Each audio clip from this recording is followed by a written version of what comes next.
Hello and welcome to Learning with Lulu. In this video we are going to quickly be summarizing Stave 4 in Charles Dickens' A Christmas Carol.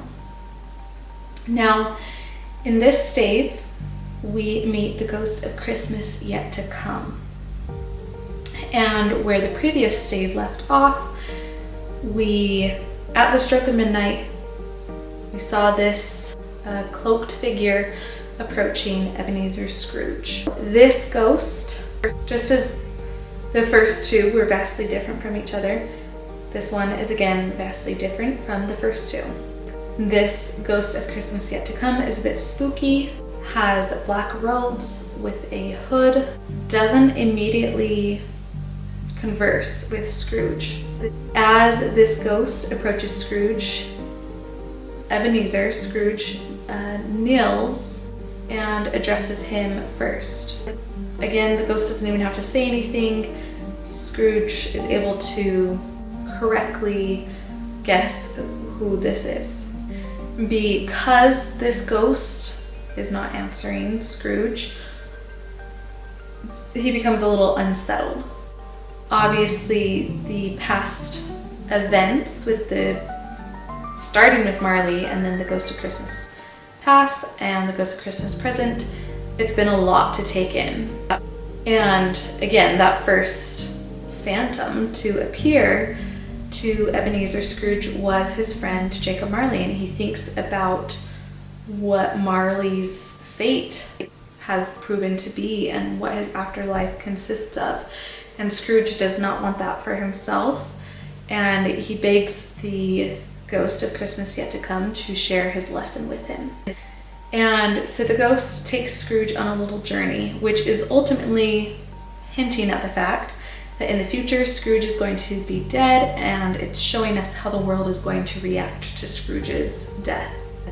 We are taken to the London Stock Exchange, where we see traders discussing the death of a very wealthy, rich man. Then the ghost takes Scrooge to a questionable pawn shop where some kind of questionable characters are selling items that they pilfered or they stole from a rich dead man's house. Then we are taken to the home of a poor family where they're discussing how relieved they are at the death of a man that they were indebted to, or that they owed money to, who was already rich, but now they don't have to pay that because the man is dead.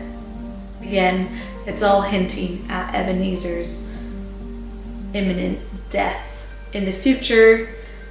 Well, not imminent, but just inevitable. And none of these reactions of the world to Ebenezer's death, especially if he continues on the same trajectory that he has chosen for his life right now, none of these reactions are really surprising. The ghost also takes Ebenezer to the Cratchit home. Here, the focus is on mourning the death of their son, Tim. Now, Scrooge says, I need to know the identity of this man who is dead. Perhaps I think of Scrooge as a somewhat intelligent guy. I think he's a little bit in denial at this, that he has to ask the spirit who all of these people are talking about, or as the rich man who has passed away. In answer, the ghost of Christmas yet to come takes Ebenezer Scrooge to a graveyard and shows him his own headstone.